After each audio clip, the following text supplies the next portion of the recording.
Rupees के price पे। अगर हम आज की ट्रेडिंग सेशन की बात करेंगे तो आज के एक दिन में स्टॉक में यहाँ पर जो है लगभग 12% तक की तेज़ी हमको दिखाई दी है। अगर हम पिछले 5 दिन की बात करेंगे तो पिछले 5 दिन में स्टॉक में यहाँ पर लगभग 3% तक की गिरावट हमको दिखाई दे रही है। अगर हम 1 मंथ की डेटा देखेंगे तो 1 मंथ में यहाँ पर 0.5% तक की यानी कि हल्की-फुल्की हमको तेज़ी दिखाई दे रही थी। अगर 6 मंथ का डेटा देखेंगे तो यहाँ पर 60% से भी ज़्यादा की यानी कि बहुत ही अच्छी खासी हमको तेज़ी स्टॉक में 6 मंथ में दिखाई देगी। अगर हम 1 मंथ में देखेंगे तो 1 मंथ में लगभग 75% तक की होल्डिंग हमको दिखाई दे रही है। इस डाटा से हमें ये पता चल रहा है कि स्टॉक जो है वो कंटिन्यूअसली हमको तेज़ी में दिख रहा है और इस स्टॉक को हम स्विंग के लिए क्यों देख सकते हैं या फिर स्विंग के लिए हमें क्यों देखना चाहिए। आज के इस वीडियो में हम इसके बारे में डिटेल में स्टडी करने वाले। हम स्टॉक के फंडामेंटल प्लस टेक्निकल दोनों भी कवर करने वाले। तो आप इस वीडियो को लास्ट तक ज़रूर देखिए और अगर वीडियो अच्छा लगता है तो प्लीज़ चैनल को सब्सक्राइब कीजिए और वीडियो को लाइक कीजिए। सबसे पहले हम स्टार्ट करते हैं वीकली टाइम फ्रेम से। वीकली टाइम फ्रेम में आपको यहाँ पर क्या प्रोजेक्शन बन रही है वो प्रोजेक्शन मैं आपको यहाँ पर ड्रॉ करके बता देता हूँ, फिर आपको यहाँ पर समझ में आ जाएगा कि ये स्टॉक में प्रोजेक्शन क्या बन रही है और स्टॉक क्या हो रहा है। अगर सपोज मैंने यहाँ पर एक रेजिस्टेंस जोन ड्रॉ किया है, ये रेजिस्टेंस जोन ड्रॉ करने के बाद अगर आप स्टॉक को अच्छे से देखोगे तो वीकली टाइम फ्रेम में स्टॉक में यहाँ पर जो है राउंडिंग बॉटम का स्ट्रक्चर बना हुआ है। राउंडिंग बॉटम लिखते या फिर आप इसको कर्व विथ हैंडल भी बोल सकते हो। तो यहाँ पर दो राउंडिंग बॉटम का स्ट्रक्चर फॉर्म हुआ था वीकली टाइम फ्रेम में पास में। तो अगर यहाँ पर वीकली टाइम फ्रेम में यहाँ पर एक बड़ा सा वॉल्यूम भी क्रिएट हुआ और वॉल्यूम क्रिएट होने के बाद यहाँ पर वीकली कैंडल एक बड़ी सी ग्रीन कैंडल फॉर्म हुई और इस जो हमारा रेजिस्टेंस था जहाँ से स्टॉक 2 बार रिटर्न आया था, उस स्टॉक को रेजिस्टेंस को स्टॉक ने यहाँ पर ब्रेक कर दिया। ब्रेक करने के बाद स्टॉक यहाँ पर आया और यहाँ पर स्टॉक ने 590 रुपये का हाई लगाया था। ऐसा हमें यहाँ पर वीकली टाइम फ्रेम पे स्ट्रक्चर से यहाँ पर पता चल रहा है। अगर हमको और डिटेल में जानना है तो हम स्टॉक का डेली टाइम फ्रेम चेक करते हैं। डेली टाइम फ्रेम में स्टॉक में क्या स्ट्रक्चर बन रहा है वो भी हम यहाँ पर डिटेल में समझने वाले हैं। तो हमारी जो वीकली टाइम फ्रेम में यहाँ पर जो डबल बॉटम या फिर हम कॉफी हैंडल का जो फॉर्मेशन है वो बना हुआ है वो वैसा ही रखेंगे और उसके बाद हम यहाँ पर डेली टाइम फ्रेम में स्टॉक का स्टडी करेंगे। अगर यहाँ पर आप देखोगे तो डेली में यहाँ पर ब्रेकआउट आया, यहाँ पर जो है वॉल्यूम भी अच्छा खासा आ रहा था, हमें यहाँ पर दिख रहा है।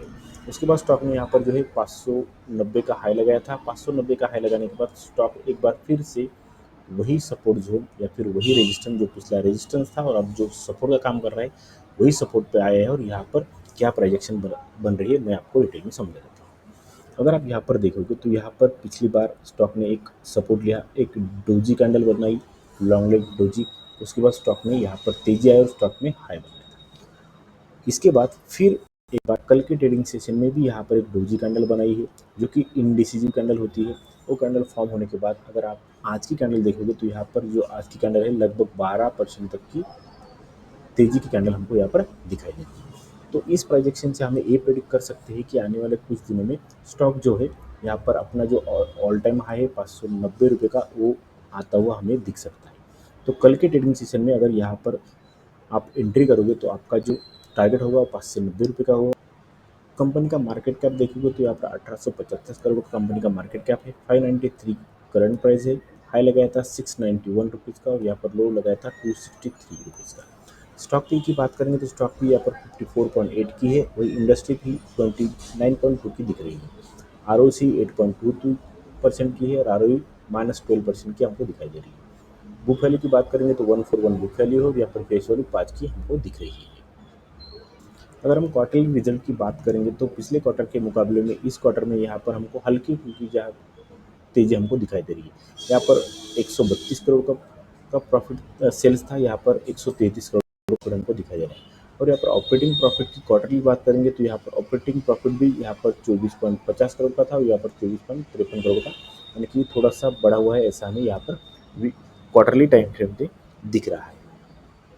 प्रॉफिट एंड लॉस की बात करेंगे तो मार्च 2023 के मुकाबले में मार्च 2024 का हम कंपैरिजन करेंगे तो यहाँ पर आपको दिखाई देगा कि यहाँ पर सेल्स जो थे 646 करोड़ के थे और यहाँ पर मार्च 2024 में 473 करोड़ के सेल्स हुए, यानी कि सेल्स में हमको यहाँ पर गिरावट आती हुई दिख रही है।